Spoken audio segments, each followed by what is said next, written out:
Welcome back to the shop. Today we are going to be making some socketed arrowheads. The type I'm making today were used for armor piercing, whether it be plate or chainmail for the longer variants. We have a few simple tools we're going to need for the project that you can easily make, one being a little mandrel for the socket. This is made out of 3/8-inch rebar, and I tapered the end and made sure it was smooth.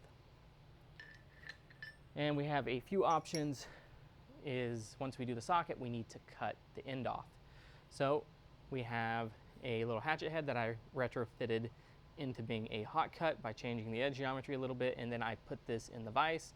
You can also have a Hardy tool hot cut, which I have yet to make, but it's in the future. The next option is a chisel and a sacrificial plate on top of your anvil.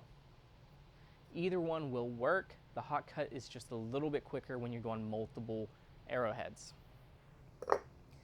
The next thing we need is a cross peen hammer. This is for peening out the socket to your arrowhead. This is very important because you need to get enough material to wrap around. And for the material, today we are just using 3/8-inch rebar, but you can use a comparable material to this. So let's go ahead and get the forge lit up and we'll go ahead and start making this.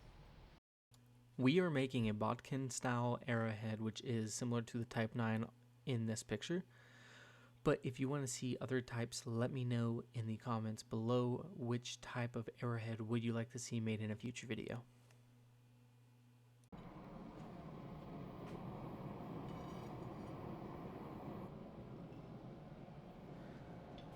We are using the cross peen to move the material in the direction we want. It's going to move it above and below the peen. We want to do this so we have enough material to forge the socket out, because we need to move a lot of material and make it very thin to get this socket to the width that we need.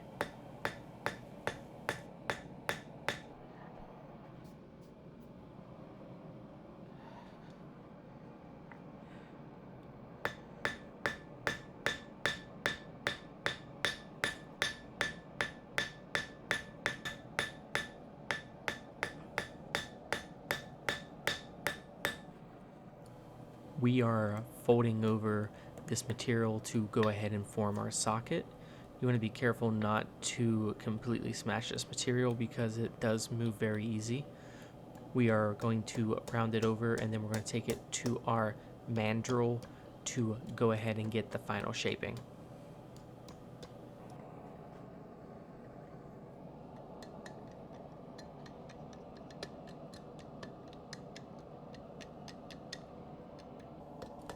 We are refining the area where the socket meets the arrowhead point.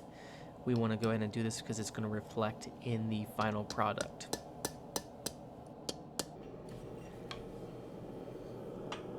As you can tell, my hot cutoff was not tightened enough in the vise, but we still got the job done here.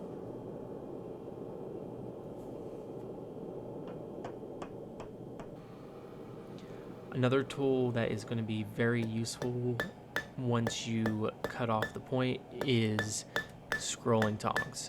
These will make your life much easier. They're not necessary, but it will make your life much easier when creating the rest of your point because it gives you a good area to hold on to without having to worry about crushing the socket. We are doing glancing blows here to push the material towards the tip so we get a nice refined tip to our arrowhead.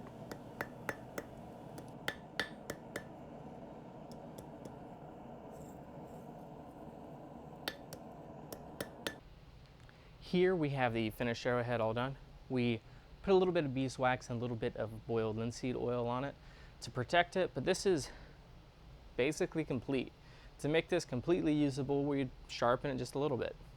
But the way we forged it, it's already pointy. You're going to take minimal time, even with hand files, to get this to a very usable point. So I hope you all enjoyed the video and learned a few things, and I will see you in the next one. Here are my practice points, and I also have a good picture of the final point for you.